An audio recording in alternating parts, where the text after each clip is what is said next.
following is a production of DallasCowboys.com and the Dallas Cowboys Football Club. How about them Cowboys?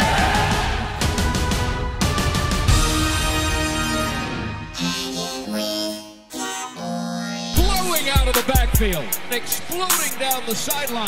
This is Hanging with the Boys, presented by Wingstop, where flavor gets its wings. Now, your hosts, Nate Newton, Kurt Daniels, Jesse Holley, and Shannon Gross.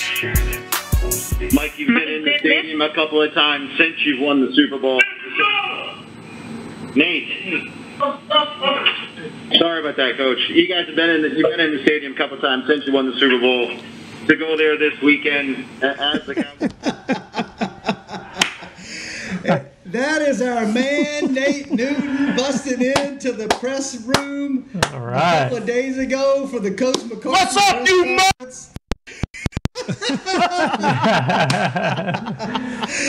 For those of you that missed it, Coach McCarthy does his press conference before practice during training camp every morning about 7 o'clock. And, from about 7 to about 7:45, yeah. And the press is in a room, and they're on a conference call, and they're able to ask Coach questions. And I guess, Nate, you showed up a little bit after the call started, and what happened? What happened was 2 weeks ago when I was at practice, I finally got in. I've been begging to get to a practice. So I finally get in, and everybody, we greeting everybody, and we talking. It's around about 10 minutes to 8, and it's over. The press was over. So a week later, I'm going in again. I'm like, I'm going to bust them. I'm going to sneak in here, and I'm going to go, because that's what I normally do when I meet the media out in Oxnard. What's up, you mother? And I went in there, and Todd Archer, all he got jumped out of their skin. Then Todd recovered and said, "Excuse me, Coach." And somebody said, "Oh, there go Nate again." And I'm like, "Oh my God, I don't."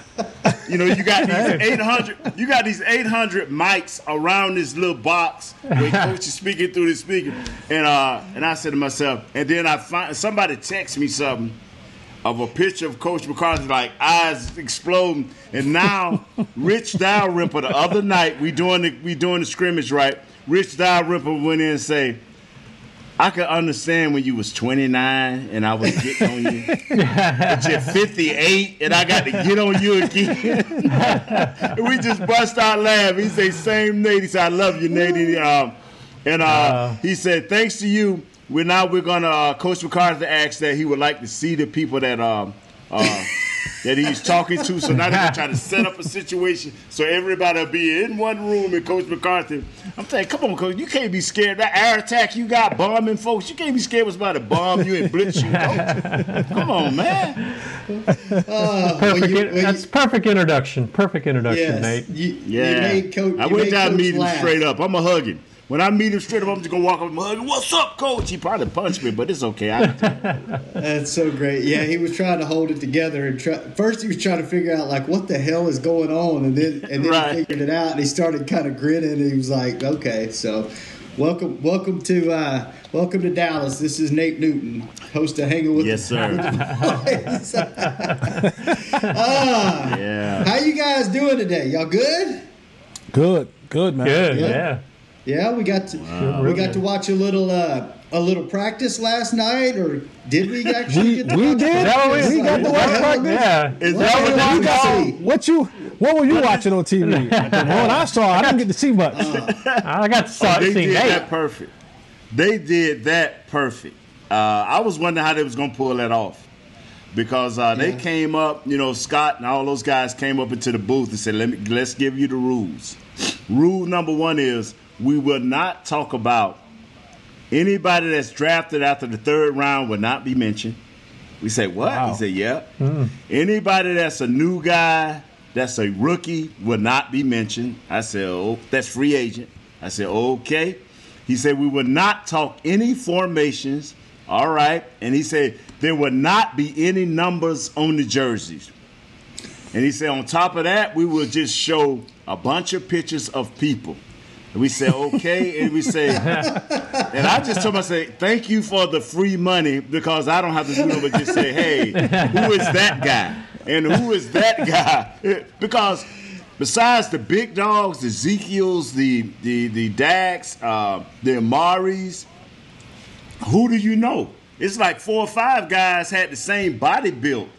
So I think Bill did a nice job last night, him and Michael Irvin. Michael Irvin did it right. He walked right in and just started talking about, thank you, Jerry, for football. I'm like, that's about the best we going to get. So that's the only person you can call out. You did a good job, too. Nate got some airtime last night. Yeah. It was good to see our buddy up there. I was kind of mad, man, because they had the rest of them guys on, like Nick and all of them. Like, come on, man, y'all need to show them. Show me and Mike. You know, because hey Jesse, you know what? I'm a part of the 60 guys that I got rated one of them 60 guys best Dallas Cowboys ever. You know that, right, Jesse? Oh, I did. Yeah. I and if I ain't in the top 2, I told him I don't want nothing to do with it. And they said, well, I guess we'll be taking you off the list. Nate, you know who put that list together, right? No, I don't. Who put it together? The guy that's on this call with us, the guy that's on this video conference, wrote a book about it. So if you got this dude right here, oh man, not Kurt. Kurt, explain to us how this came about. Well, I didn't come up with the entire list. His email is panel of 14 people. Yeah, you don't need to say that. Yeah, it was a panel of about 14 of us that came up with this list. But yeah, Nate, you're featured in there. A few photos of you in there. I'm gonna tell you something, Jeff. I'm gonna tell you something, and I believe this with all my heart, cause y'all know I'm a homer. If I'm one of the top 60 Cowboys, I should at least, by the time I die, be on the senior ballot for the Hall of Fame. That's one of the greatest football players ever. I'll be dead, but shoot, my son, my baby boy King will be like, yeah, my daddy was great. He used to whoop me all the time when I did something wrong. I love you. Oh, yeah, let's talk about that later, Kurt. We'll talk about that in a later segment. The 60th all-time 60 Cowboy Countdown starts today on our social media and our website. And then it culminates on a hour-long show on the NFL Network on Sunday that's going to unveil the top 10. So we'll unveil 10 at a time on social and digital media starting today. So we'll have 60 through 51 today, and then 50 through 41. 50, is that right? 50 through 40? Yeah, tomorrow. And then we just count down Monday through Friday. Take a break on Saturday because the team will make final cuts on Saturday, and then Sunday we'll count down in real time on the with the show. So let's talk about that later in a segment. But let's talk about the little bit of practice we did get to see, and Nate referred to it earlier. Scott Purcell gave him kind of the ground rules. Yes. And we had been planning this Cowboys night for weeks and months, and this was going to take the place of the normal blue-white scrimmage that we have at training camp, but with the circumstances, not being able to have fans around, things like that, and with the new coach, they were going to really turn this into more of a practice that was going to be open to the fans, and then with COVID going on, things changed, and then this was something we were going to broadcast and put on our social and digital channels. And then Coach McCarthy, he alluded to it in his press conference after the practice last night, like, this is a year unlike any other year. And normally, like, this last night was terrible for our jobs. Like, it was just awful. From Nate trying to broadcast it, from us trying to cover the team, us talking about it today, us covering it on social media. There were no numbers on the jerseys. For the fans, it was just a bad experience. But with you having a new head coach that has new players, that's running new schemes, that there is no preseason for the first time, since I've been watching football. There's no preseason games. So you combine those two, and there's a real advantage here where there's going to be some guys they're going to try to sneak through after final cuts and get back on this practice squad. There's going to be some guys that they don't want to tip their hand that who they are or the talent level they have, because he alluded to it at the press conference. That all the teams are out there watching social media channels, they're watching websites, they're watching teams' content that they're putting out to try to get an advantage and try to see what other teams are doing, just because you can't. There's no information out there. So from a from a head coach and a strategy perspective, I think it was a genius move. Now, from a fan perspective and working in the media, it was awful for us. But hey, if it helps us win a championship, okay. What were your guys' thoughts on how it went down last night? Let me say this now. Tell a quick story, man. And I know I'm kind of, acting like Jesse today and talking a lot. Oh my God. Why you come out gunning for me, man? The show just started. You know what it is. I love you. I love you. You already shooting slugs at me. I love you, Jesse. Let me he's afraid you're gonna leave the show because it's been like 8 minutes. We're 11 minutes in, and you haven't said more than one sentence. He's afraid you're gonna leave and get your feelings hurt. Hey, no, but let me tell you a quick story. And I forgot this story because it's so true. First of all, go back to the 1920s. 1920s when football was first being played in the first championship. Bill Jones looked this up last night. No numbers on the jerseys. It was some type of Monarchs team. Go back and look that up, Kurt, and you'll see where there was no numbers on the jersey. But anyway, quick story. Rich Darrell reminded me of this last night. When we played the first Super Bowl, and we was playing the Buffalo Bills, they came on TV. They was interviewing one of the guys doing right before practice. And Coach Johnson was looking at it. And he looked behind the guy and saw that they was working a shovel pass with that, I can't think of the great running back at Thurman Thomas. They was working a shovel pass, so he called Butch Davis. Hey, Butch, have you looked at any film where they ran a shovel pass to Thurman Thomas? And he said, no. He said, well, get ready. We're gonna take a shot because they are running a shovel pass to Thurman Thomas. Well, go back and look at the films because they got it in there. When Leon read it, blew it up, James Washington took it to the end zone, and that turned our game around. So wow. That thing is for real. And Jesse, in New England how tight-lipped, if you go against what Belichick is saying, how tight-lipped he is about his security. Yeah, but you're talking about Super Bowl preparation, right? Yes, sir. That's at the end of the year. And so by that time, if he came out and said, if we were in Tampa Bay right now, and they were getting ready for the Super Bowl, and Mike McCarthy was saying, no video, no anything, no nothing, I get it, I understand it. But if you're telling me that the same stuff that we've been running in the past with Kellen Moore and other formations and stuff like that is kind of what we're bringing into this season. Now, I know that you don't want to show all of it now. You may have some wrinkles. I just think, listen, who am I? Who am I? Here's the one thing that I took from I guess the whole thing last night. We're seeing at least early on, that Mike McCarthy has been able to come in and do things his way. And Jerry has given him the leeway and the rope to do things the way that he wants to do it. Because I remember there was a time when I was playing with the Cowboys when that blue-white scrimmage or practice, whatever you want to call it, it was a spectacle. Blew my mind. I mean, we would come out there for practice and there would be timeouts and the cheerleaders would come out and perform. In the middle of practice, fans would be there and they would sell concessions. I mean, it was a spectacle. And that's always been the thing for Jerry. He wants to put on a spectacle. He wants to put on a performance for the fans, for the media, for the people that are here and away.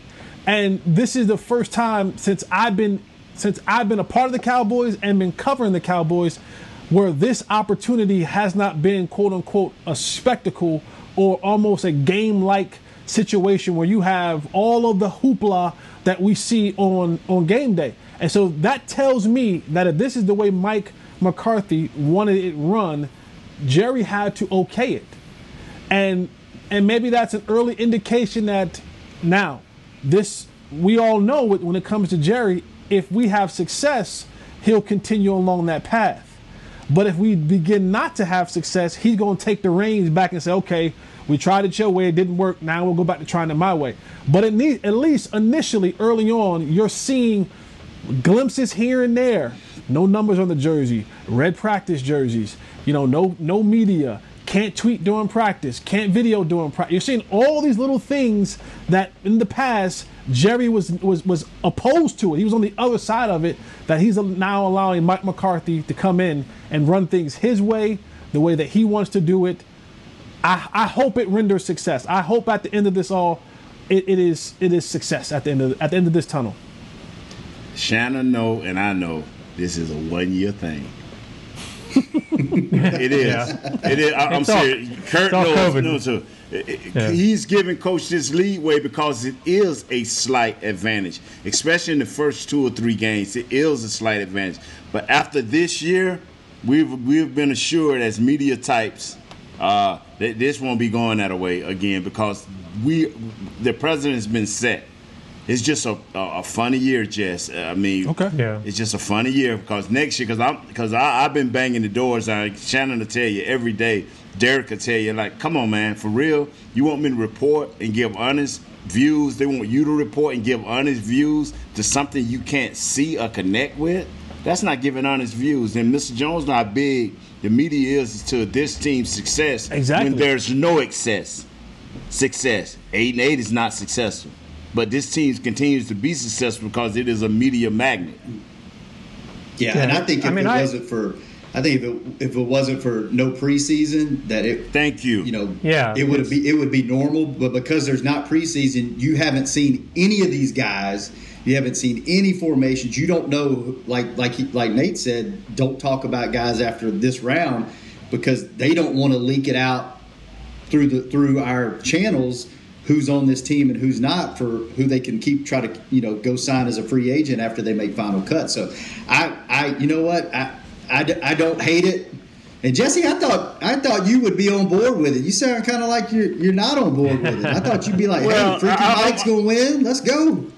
But you know what? If it gives us success, I'm all for it. But as someone who is trying to cover a team, trying to give analysis, trying to give perspective on what's happening when you don't have accessibility to it, it handcuffs you. When you don't get access to those things that they want you to report on, and that Jerry wants us to always be talking about his Cowboys, and then you get restrictions on what you can say, when you can say it, and all that kind of stuff. That makes the job even harder to do. And now you're trying to piece things together the best that you can, contacting sources, seeing a little thing that you can see, reaching out to some people. Thank goodness we got Nate on the other side. He's able, to give that player perspective, and I can take what I'm hearing, what I'm reading, and then piece it up with what Nate is saying, and now try to formulate this picture that I'm trying to now give back to the fans from a quote unquote analyst perspective. I'm gonna tell you something, man. Some of the things I've seen in practice, it makes you want to be like, wow. But you know better, because if you go against what coach is saying, he's went to the point where, and Mr. Jones have agreed and Stephen have agreed that if one of you guys cracks something that we don't want out there, we're going to shut down the whole thing. Okay, then that locks all of us out. So as much as we was mad the first day about the other guy, Schefter or whoever, getting it out, we knew that we still wasn't going to break the rules. So, I think a lot of this is obviously COVID related. A lot of this is COVID related. Obviously, you wouldn't have had, if you got a 12,000 seat arena. But on the other hand, right? If you'd had fans, Kurt, come on. You got a 12,000 seat arena with 5 reporters. Come on, you know better than that. Yeah, but I think that goes back to, I think this is going to, a lot of this could be the new norm. I mean, you're saying McCarthy's getting his way he wanted for 1 year. I'm not so sure that's true. I think you're still going to see next year coverage is going to be more limited with tweeting during practice, that sort of thing. I don't think so, because when we sitting in practice, and Shannon will tell you, when you sitting up in the big box, Shannon, watching practice, how many people do you see in that 12,000? I looked at it twice. I'm like, hold on here. And I'm looking over at Scott and all these guys, Gardner. I'm like, hold on, dog. It's 12,000 seats, and there's 10 people. Come on, man. No, sir. Yeah, I know that. There'll be more media and all that, but I bet there'll be restrictions still. Yeah, I understand the restrictions, but you can walk people from outside right into the arena and space at least 500 people in there and have ample space amongst, I'm talking about media, just going to see practice. I ain't talking about fans and the overload. I'm just talking about, and I understand the first year you want to be extra cautious, but you can't do this year in and year out because the fans will wane. The fans will wane. What's better for the team? What you mean? What's better? Talking about from a protection standpoint, from a player standpoint, from a strategy standpoint, from both. I mean, I guess what's better for if you want to have a winning season? What's better? What I'm saying, from a protection standpoint, I understand what you're doing this first year. I understand. I agree 100%. But as time go on, you cannot maintain America's team, the world's team, without no coverage, because people will have to put those resources somewhere else. You know, you can't send somebody from D.C. down here to look at the Cowboys when the Cowboys not allowing you. So those people going to go other places. And so the fans that we're a worldwide entity, bro. We like McDonald's. We like Harley Davidson. You want to continue to have that, right? And you can't have that cutting off the world. You can't. It'll be interesting once final cuts are made and we get into the season. If they loosen up the rules, that'll be the first indicator whether things are going to change. And then two, if they maintain these rules throughout this season and Coach McCarthy has success and you make a playoff run and then you have these conversations in the offseason, that's going to be really interesting. Hey, we did it this way, like you've never done it before. We got to this far in the playoffs. Then you got some decisions to make on, hey, is winning worth cutting back fan access and exposure and things like that? If we did it it's going to be interesting, I think. And it makes, like we all said, from our job standpoint, it's really difficult and it's tough. But from hey, if you go win a championship, from a fan's perspective, we'll see. So let's take our first break. When we come back, there's some injuries that are interesting that Coach doesn't seem to be too worried about. We'll talk about those. We'll talk about the top 60 players in Cowboys history, and we will talk about CeeDee Lamb. Are there enough balls to go around? And so much more when we come back. Enough balls, okay? Hanging with the boys. Stop it, Nate. We'll be right back. Ladies and gentlemen, it's that time again for Tailgating with the OtterBox boys. OtterBox, the company that builds wildly overprotective phone cases? The one and only. But cases are just the start. OtterBox is the official outfitter of tailgating. If they can keep my phone safe, what can they do for my parking lot party? How about protecting your beverages from suboptimal drinking temperatures with their elevation tumblers? And OtterBox elevation tumblers come in 3 sizes: a 10-ouncer, a 20-ouncer, and even a 64-ounce growler. Check out all the colors and sizes of their elevation tumblers at OtterBox.com. It's football season, and when you're tailgating with your friends and your family, you want the best meat on your grill. Petit Meats makes the best hot dogs, the Petit Griller, or the all-beef Franks will score. To complete that tailgate meal, Petit Meats has hickory smoked sausage, hot links, Polish sausage, and the best hickory smoked bacon and ham around. Available at your local retailer. And a proud sponsor of the Dallas Cowboys. It's Petit Meats. Taste the difference. We can't wait to see the Cowboys back on the field, and we can't wait to pack AT&T Stadium to watch them play. When that time comes, SeatGeek is the place to get all of your tickets. Plus, tickets to the hundreds of games, concerts, rodeos, and other live events we'll all be able to enjoy again soon. Every SeatGeek purchase is protected by a buyer guarantee, which means you'll get your money back if your event is canceled. Guaranteed. SeatGeek. Let's go. Hey, Cowboys fans, ready to spice up your next watch party? Bring Yo Quiero guacamole and be the game day hero. Yo Quiero means I want, and we know you want great, fresh-tasting, ready-to-serve guacamole for your home gating and tailgating events. Made with real avocados and the perfect blend of spices, it will be the star of any party. You can find us at your local Albertsons or Tom Thumb in the deli section. If you can't find it, talk to your store manager and tell them, Yo Quiero guacamole. Back to Hanging with the Boys. We are back, And I don't have any updated live reads, and I know you guys, I've let you down the last couple of weeks. I said I was going to do something on the show, and just like everything else, I didn't follow through. But I'm going to follow through today with my weekly dad joke. Are you ready? Kurt, why? Yes, sir. Why couldn't you hear the psychiatrist pee? I don't know, Shannon. Why couldn't you hear the psychiatrist pee?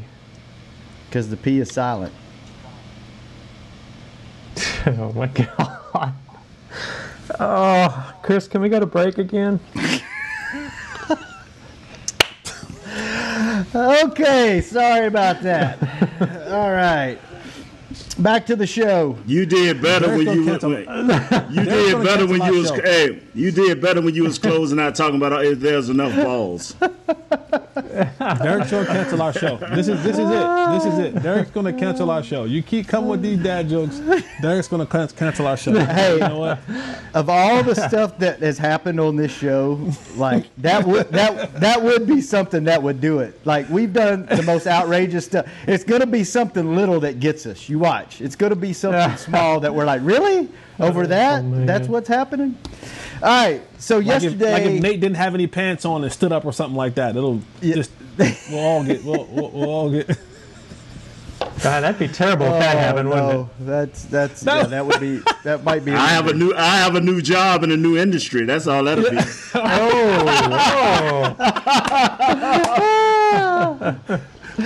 They be like, maybe asking for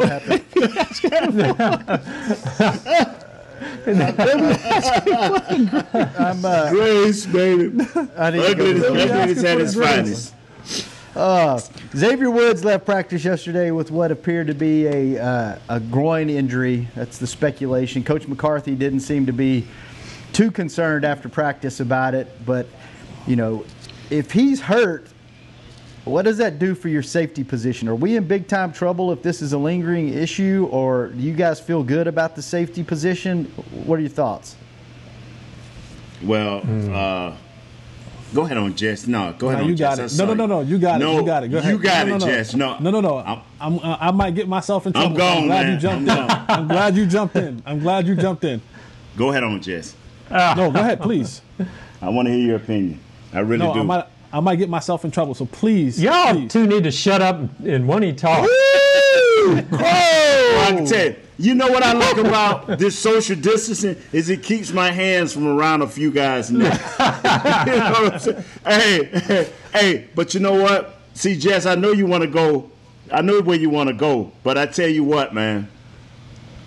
They got a few guys that they're looking at, you know, at those safety positions. But if this kid is truly hurt, then you're going to have to go out and get somebody. And y'all know who's on the street, right? Y'all know who. You know, Mike Irvin said something yesterday. If a guy will make it his business to run down your head coach and to beg to be on your team, and then when it becomes a free agent and he's waiting on you to call, and you don't call him, and he just purposely disrupts the last team that he was on, giving him all his money, why not give that guy a call just to see where things are at? And I'm going to leave it just like that with no name. Jesse? Because the guy that you're speaking about, it sounds desperate. And when you start looking at the history and so this particular player, he had a bunch of guys. It looked real set up to me.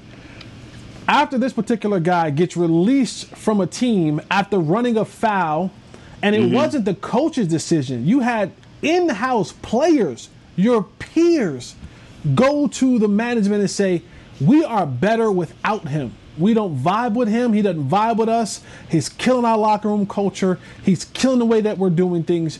We don't want him a part of our team. And for then the front office to say, cool, we're going to eat whatever money that we owe him or gave him or whatever and release him. That tells me that this is a guy who's kind of stuck in his ways. He's almost towards the tail end of his career. And I don't think all of a sudden he's going to change his ways if he gets signed to his favorite team. I don't think that's going to change who he is. I still think he's going to be exactly who he said he was. And then he had it was kind of almost like timed out, like some sort of media blitz from his people on the inside, your PR people, that he had all his former teammates, not all of them, but a lot of his former teammates in about a 3 to 4 hour window. They all begin to tweet out the same, kind of almost the same generic message about just how good of a teammate he is, and I can't wait till he lands somewhere else. I find it hard to believe that, and for me, it's not the skill set, it's everything else. And I know people are saying they don't care about that, they don't care about this and that. Your boy Freaky Mike was saying that last night. Your boy Freaky Mike was saying you don't care. But to me, you have to be a fit, because if you're not a fit and you're not what this locker room needs, then your skill set won't help, because everything will be discombobulated. You won't have the right synergy. Everything will be off. So if you're not a fit for the guys here, and that is important, Nate, that's important. Yes, I'm with you, Jess. I'm with you. And everybody always goes back to, well, back in 1990 or whatever, we brought in Charles Haley. And I'm saying that locker room was different. You had a different breed of men in that locker room. There was a strong set of leaders in that locker room. There was a strong sense of self in that locker room that one guy couldn't come in there and destroy that chemistry. I don't think this locker room has that. And we've seen in the past other guys come in here and be here for a sip of tea, and all of a sudden they're the leaders in the locker room. That wasn't that way back in the 90s when Charles Haley came over. Yes, he may have came over with his set of issues, but in that locker room, that culture, from the head coach down to the stars on that team, it was a locker room of culture that one guy could not come in and break that up, because y'all wasn't having that. Y'all would have been like, hold on, brother, we know who you are and everything, but you ain't gonna come in here interrupting what we got going on. We all got our own little outside stuff happening, but once we get into this locker room, you gonna show up, you gonna be in the meetings, you gonna participate, you gonna practice your tail off, and then you go home. Now, what you do outside of that, or what you do to the media in the locker room, we don't care about none of that. But when it comes to what we're doing on the practice field and what we're doing in the meetings, y'all wouldn't let jokers get out of hand with that. So that's the difference between that team and that player and this team and that player. Okay, I had to pry it out of you, but thank you, Jesse. Kurt, would you have thought we had to pry that out of Jesse? I'm giving you your moment to shine today. That's right. No, just giving you a chance to speak there. See, Jesse, I'm gonna tell you something. Man. I love all. You was on TV yesterday. You had your good polo on. You were looking fit. Oh man, they gave me that free. Now when I get something free, I'm like you. I've learned from you. It was free, and I took that shirt home. Scott was talking about, "Hey, you gonna give us the shirt back?" Nah, bro, I'm taking this home. Nah, you don't get the shirt back. But brother, I'm with you. And I told that to Michael yesterday, Irvin. I'm like, man, but I'm telling you. See, Mike is kind of like that old mindset. We can make adjustments, but Coach McCarthy is new. He want to get his own culture, his own way of doing things. I agree 100%. But if a guy is, if we don't know how Coach McCarthy is going to play injuries. Is it truly something not to worry about? Is he going to be that coach? Oh, it's not nothing to worry about. Then we see this guy in practice in a couple of days. Oh, man, it's not nothing to worry about. Well, a month later, what happened to Woods? Yeah. You get what I'm saying? So we just got to see how it's being played. They said he was on the sideline kind of joking around afterwards, so hopefully it's not too bad. But, I mean, how big of a piece is Woods to this defense? If he is out for any period of time. But during practice, he was the mainstay safety. The other guys were kind of rotating. He was the guy that was, okay, when they call the first team or when they call part of the first with a lot of the second team, because they rotating players in because everybody needs reps in this limited situation. He still would be that one safety. That was the constant. The other guys were the ones that were rotating in. So, I mean, and maybe that doesn't mean anything. Yeah, I don't think he's a guy they can lose. I don't think he's a guy they can lose. I mean, what are your thoughts? What are your thoughts, Jess? I mean, just from what you saw at the end of last year going in the Woods and what you've been feeling coming into this year, do you think this is a big year for him, make it or break it like type year for him? Oh yeah, I think this is his year. Like this is the year that he has to take that proverbial step. You know, you've been in the system long enough. You've been a pro long enough. It's now time to really start turning that corner, because if not, then as an organization, we have to start looking at other ways to get things done. Like when you start going into year 3 and 4 and stuff like that, and if you're not a surefire guy and we still have question marks about you, then that tells me that you haven't done enough in your time here to exponentially show your growth to us as an organization. And we're going to start looking. And again, when Mike McCarthy comes in, when Mike Nolan comes in, none of these guys have any ownership to you. They didn't draft you. They didn't sign you. They didn't bring you in. So they're always looking at, you know, Mike Nolan is saying, you know, what do I look for in a safety? He has a particular guy that he looks for, whether that's height or size or attitude or intelligence or ball skills, whatever that is. And if you're not showing this new coach that you're that guy to can fit into that box where he looks in that, you know, either you fit into that or you change the way he's thinking about that position, then he always in the back of his mind, he's going to go and look for something that he's comfortable with. That's how this league works. Coaches are always going to try to find players that they're familiar with and that fit their particular skill set. And if you aren't that, or you aren't showing them enough to what they begin to change the way they look at that position, you're going to be replaced.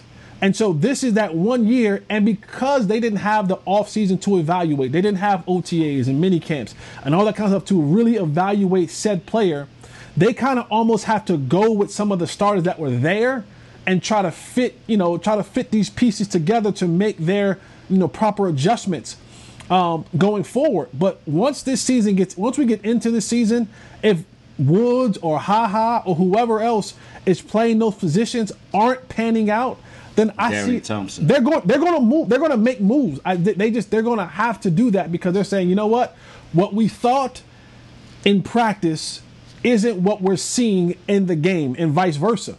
If you're showing improve in the game, then we'll keep you.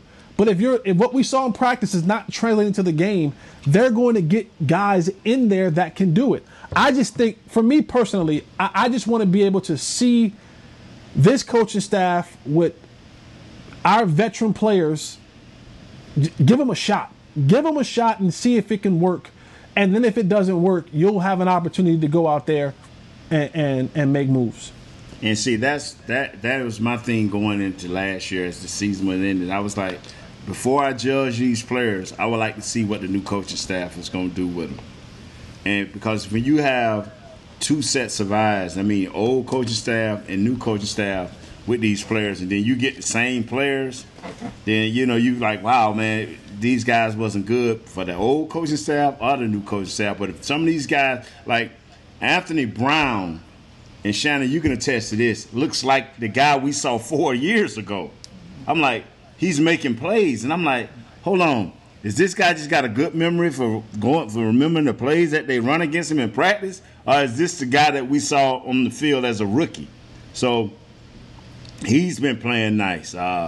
Woozier, didn't see much of him because he went down, and Diggs has been going a lot, but our secondary has been a big question mark, but it's not so much now. But we'll see when the season starts. I tell you what, if Anthony Brown if he plays like he's been practicing, the guy that we screamed for more time for him, what was that, 3-4 years ago? Yes. If he plays like he's been practicing, and if Diggs, like a couple of practices that I've been to, he's shown flashes of an elite cornerback. Like he's made some plays that you're just like, wow, this is a rookie. If he can step up on our top 3 receivers too, it ain't big as garbage. On dogs, yes, and so I know it's a different level, but this secondary is going to look different, man. This secondary is going to be, you know, something different. So it's got potential to be something special, which in turn helps out you guys up front. You guys up front help out you guys out up on the backside, and we know what this offense is going to be capable of, or what they should do. They should be putting up 30, 40 points a game. So I'm not saying we're going to the Super Bowl. I'm not saying it. I'm not going to say it. I'm not saying it. But you know what? You know what though? What I would have liked to gotten a little bit more of is our first team tackles. I would like for them to get a little more work, not so much for them to be ready for the game, which that is part of it, but so Everson Griffin and Alden Smith and all these other guys when they look like superstars against our backup tackles. I mean, if they, you know what I'm saying? Because I don't know if Alden is there, but you have no other choice when the left tackle is a young Terrence Steele. It just ain't no competition there. So these guys have been good work. They individual, everything has been hyped up an extra half step. They don't have a bunch of one-on-one situations, a lot of team stuff they've been doing, situational stuff, and but it's at a higher pace. And I guess you have to have that during this period because you have no installation period, OTAs, mini camps. So these guys, I don't mention Alden a lot, but he's been punishing people in practice, and he's been those backup guys. The young guys been punishing guys, but it's been inexperienced guards and tackles. Let's talk about Alden Smith when we come back from break. Let's also talk about, I know, Nate, you can't wait to talk about this because you keep bringing it up, ball distribution and many more things. Balls! Come back on Hanging with the Boys. I hope you'll stand up and tell us all about it.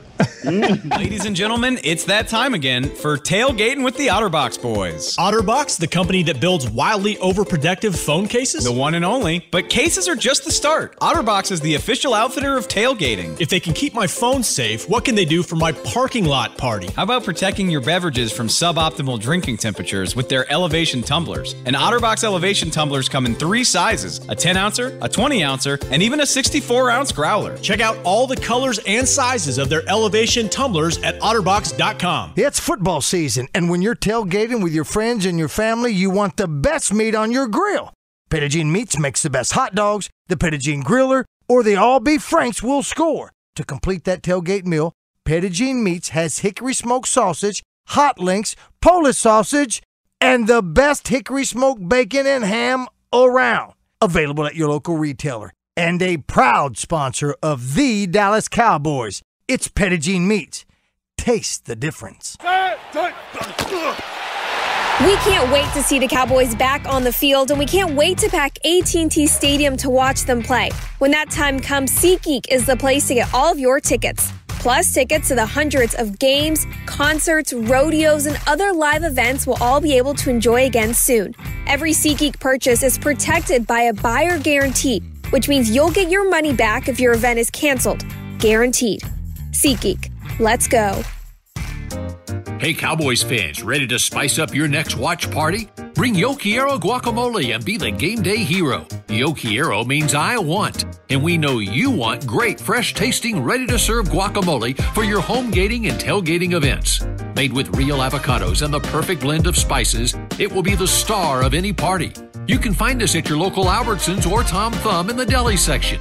If you can't find it, talk to your store manager and tell them, Yo Quiero guacamole. Back to Hanging with the Boys. Get the ultimate fan experience for the ultimate Cowboys fan. Join Dallas Cowboys United and get an exclusive DCU fan pack and member benefits. Membership start at only $20. Visit DallasCowboys.com/United to join today. And this has got to be the easiest hosting job of any podcast in the world, because I got disconnected from the call last segment and probably took me several minutes to get connected back, and no one even knew. And then I sat there for probably another 8 minutes without saying anything because y'all kept going about Earl Thomas and the safeties. So, all I have to do is just we weren't supposed to mention his name, man. Wow. He's a free agent, isn't he? Yeah. No. No, we're just joking, Shannon. I'm sorry. Oh, okay. I was like, oh no, that's going to be. Remember that ender that we were talking about that we weren't going to see coming? That could have been it. Oh, all right. Let's get into Aldon Smith. Tyron Smith said he looks like he hasn't lost a step.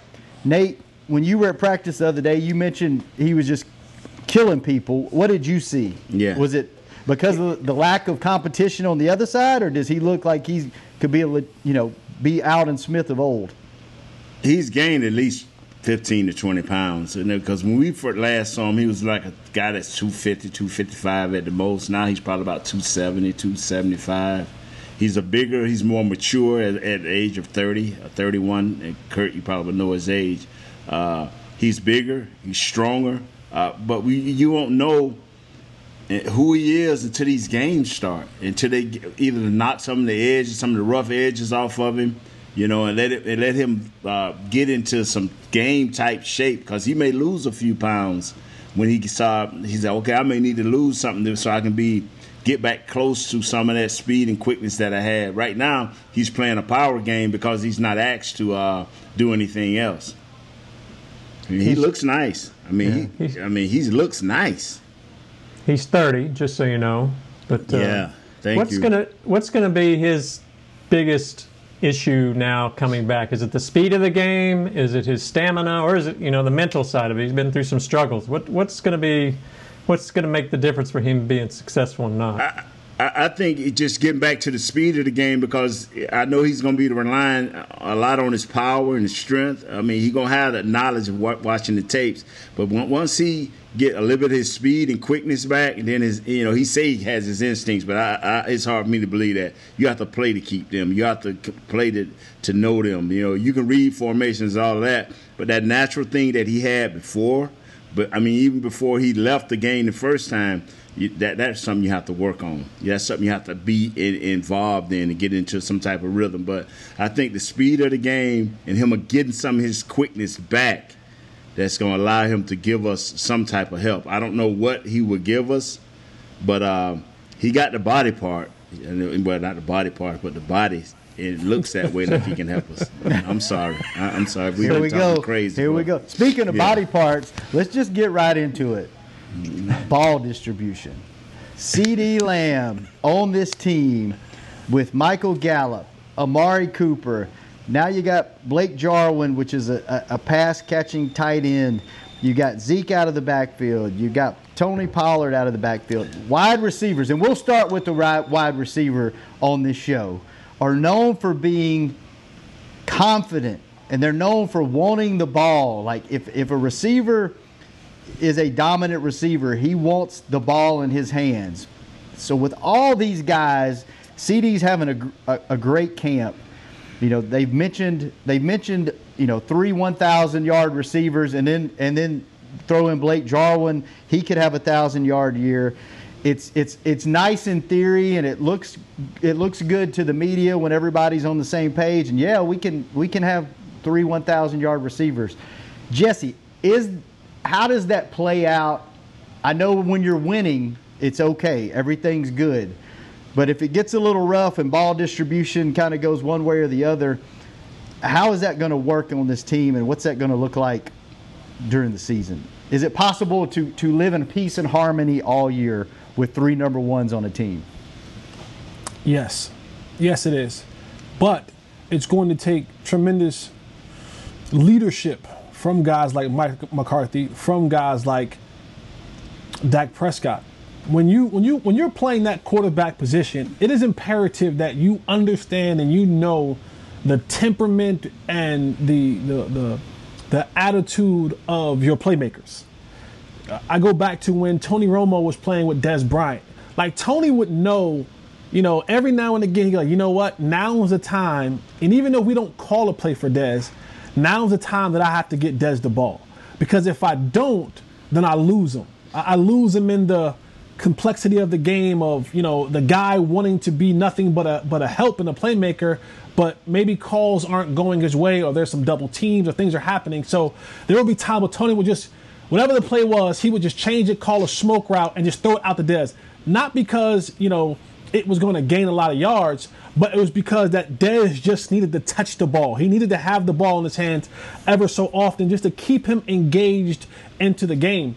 I think for Dak, now that he's coming into this 5th year, he has to understand the temperament and the guys around and say, you know what, it's been 2 series and I haven't got Michael Gallup the ball. It's been a series and a half. We've had 2 3-and-outs and I haven't gotten Amari the ball, or certain things like that. The quarterback has to just have that feeling and leadership to know how to dictate, where the ball is going to go, but also help guys understand, saying, listen, the ball's not coming to you right now because they're playing cloud coverage over there on you. They got a guy who's playing underneath, so they're really trying to take you away and help him understand that. Now, I think with Amari, you have a guy who's been around long enough and knows the game and knows, like, you know what, that ain't gonna come to me because they doubling me. I think with Michael Gallup and CeeDee Lamb, you're gonna still kind of have to coach them through that to help them understand. But this team has more than enough firepower on offense. When you look at what they did a year ago when they were this close from having 3,000-yard receivers, Randall Cobb had 800 and something yards last year. So Dak threw for 4,900 yards. It's everything is here. Everything that you need is here for this to be a 3 1,000-yard receiving team without having to do extra. Like, you don't have to do something, far and beyond what you're normally going to do. You don't have to go out there and all of a sudden now throw the ball 50 times a game to get 3 without. No, just stay the course. You stay the course and I believe, and he hasn't played one NFL game yet, I believe that CeeDee Lamb will drop the ball less than what Randall Cobb did last year. If he does that, if he has half the drops that Randall Cobb had last year, you have your 3,000-yard receivers, and you don't have to do anything outside of your normal order of operation to get that. The game speaking of Lamb's talent, Michael said last night on the broadcast that he's the most physically gifted 88 the Cowboys have ever had.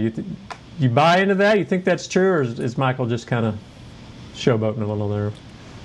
Kurt, you were around. Nate, you were around. Shannon, you were around. I was there. Dez Bryant in his prime. When you're talking about just physical gifts, I'm not talking about route running and all that. I'm talking about and that's what Michael's talking about. Physical gifts. Mm-hmm. It ain't even close. Dez Bryant was one of those dudes that just was a physical specimen and he could just do things that most guys couldn't do. I mean, I told the story before. I've seen Dez Bryant get up in the morning, 7 o'clock in the morning, no breakfast, don't brush his teeth, grab a handful of gummy worms, pop them in, and we walk to the practice field, and he go out there and just dominate practice on a stomach filled with gummy worms. It just... No. CD's a great kid, and he's, out of this world talented. But we're talking about physical gifts. The 88 with the last name Bryant, that joker was a little bit different. What's a fair expectation of him? The game's obviously changing, and used to, 5-10 years ago, if you were a receiver, it took you 2 years to get up to speed. Running back, you could come in this league and you could have you could be a good to an elite running back your first year, but wide receiver, it took you a couple of years to get up to speed. Has that changed now to where a receiver can come in and be a dominant receiver his rookie year? And if so, does CeeDee Lamb have that potential? And what's a fair, I guess, yardage production for us to expect for him on this team this year? Yeah, I mean, I think it's gotten easier. Specifically because where he's going to be playing. He's going to be playing a lot in the slot. And with that is, you're going to get number 3. You're probably going to get the number 3 corner on him. So you're talking about a first-round talent who most of us thought would not be there at 17 for us, or would have went much higher. And at other teams, he would be WR1. For us, he just so happened will be WR3.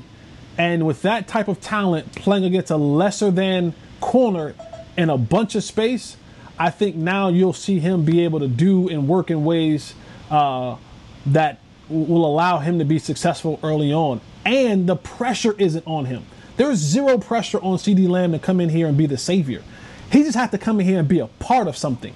It's a lot different when you have to come in and be that guy, when you have to come in and be the star of everything that's going on. He doesn't have to be that. There's so many. There's Amari. There's Dak. There's Zeke. There's so many other things that are happening around him. He just has to come in and fit in and play a part of the bigger role, not be the biggest role. Yeah, I agree 100%. Cobb had 55 catches and 800 yards last year, and I think that's very realistic for Lamb. I mean, that's the floor, I think, for Lamb this year. So, I just think a lot would be, dictated by how people want to play these guys, and so, and one thing I agree with Jesse, just do your thing. You don't have to force nothing. I mean, if you got to start forcing something, that means we overestimated a whole lot of these guys. If we think that these guys are elite at every position for as the wide receivers, you will never have to force nothing. You just walk up to the line, read the coverage, and everybody knows where the ball is going. Unless they, like you said, do a great job of disguising, and then you have to pull it down and go somewhere else. This is going to be an easy read, especially if they come with 4 receiver set and 1 back. It's going to be hard to cover all of that. Kurt, before we get out of here, tell us a little bit about this top 60 player countdown that we're going to see this week. How are you involved, and what exactly is it? Yeah, well, we put together a book. And you be friends after this over with. I have an advanced copy of the book here. So, as part of the Cowboys celebration of the 60th anniversary, we did a 60th book, and as part of that, we had a panel of 14 people that voted on the top 60 players in Cowboys history, and of course Nate Newton was on there. But we've got I was like number 63-ish. So exactly. Yeah, I tell you what, man. I want $11 now since I'm in the top. See, I want $11 for doing this show. You need a raise, exactly. I need my dollar raise, man. Jesse, you might have been on the top 63 all-time practice squad list, but I don't think you made this list. Whoa! We do have a little feature on Jesse in the book. So hey, what? Hey, really? Come on, Kurt. Yeah, hold that about, baby. Hold that book up, Kurt. Let Chris zoom in on you. Get that isolation on you. We've got that cover. We've got a lot of things planned this year for it. We've got this 60th countdown on social media coming up, and then Sunday, like Shannon said, the NFL is doing the top 10 Cowboys in the team history, and so there's some other. We've got a 60th anniversary documentary coming out next week, and several other things planned. So there's a lot of cool stuff that's happening around the anniversary and celebration. Now, Nate, do you know where you land? Do you know yet where you're at on that list? Yeah, I know where I land, man, and I'm not happy about that, but I'll accept it. Yeah, I know where I land. I should have been in the top 5, man. They literally built this 90s team around me, man. You got that? Oh, man. There he is, Nate Newton. Yeah, they literally should have built this team around me, man. I had to take the punishment of a failure of load left. Yeah. Yeah, but I used to punish folks, dog. I'm gonna tell you so. Wait a minute. Like hang on, Kurt. Is that the numbers that are on that? Is that where he lands on the list? That is, yep. Yeah. Hold that back up. Hang on a minute. Hold that back. Did I see who I think I saw on the left side? All right. Oh, okay. I thought that said another name. I was going to get upset if he was only one spot above that person. So, okay, if you're not watching the show, we're not going to give it away. You have to go back and look. You know what? I'm going to protest. I'm going to send an email right now to Kurt Daniels because he put Nate Newton way too low on this list. I am going to protest. Sidebar Jesse there. Hang on. Okay. Look at that! Yeah. Okay. I made it. Michael Irvin told me they twisted their arms. Say, hey, you got to put my guy. Listen, whatever it takes. I don't care about. Listen, favor ain't fair. I don't care about no arms being twisted. You ain't gonna take that. Thank you for twisting arms. Appreciate you. Hey, Kurt, Yeah. True. Kurt, since we've got, you put the book together, Nate's in the book, Jesse's in the book, do we have a book that when we all eventually get back together that we can get autographed and give away to one of our listeners? For real, man. We can probably do that. Yeah, we can probably do that. To the highest bidder, so we can send it to some charity. To the highest bidder, mainly it'll probably be one of Jesse's charities. You know what? Thank you. I appreciate that too. With those 3 signatures on it, we probably wouldn't even get enough to cover the postage. So, if we put Chris Beam's future son on there, all-pro son on there, kid's 6'5" at 3 years old. He could play left tackle right now. So, yeah, fellas, better than the Hyatt kid. Good show, fellas. Thanks for covering for me whenever I got knocked off the call. Y'all didn't even know I wasn't there. So just keep doing what y'all do. Y'all are great. Y'all are awesome. Chris, thanks for keeping us on the air. Kurt, good luck with the list. I hope you don't get any hate mail when the list is rolled out today. Social distance is saving lives, boy. Jesse, thanks for showing up, man. Nate, thanks for bringing it. Jesse. Now, I believe we go to Daily next week. Is that right, Chris? Kurt? Is that next week? Yeah! 10 times 5 is 50, baby. I need my extra $1. So I should have $55. I don't think we'll be here on Monday because of Labor Day, Jesse? Right? But we'll start on Tuesday. Is that right? Okay. Don't know the time yet, but we will let y'all know. Check out. The earlier the better. The earlier the better, boss man. All right, check out the social medias next week and find out what time we will be on. We start weekly. We're going to get these boys paid, and we're going to talk about some Cowboys football because the season is starting soon. Let's go next week on Hanging with the Boys. Grace. This has been a production of DallasCowboys.com and the Dallas Cowboys Football Club. How about them Cowboys?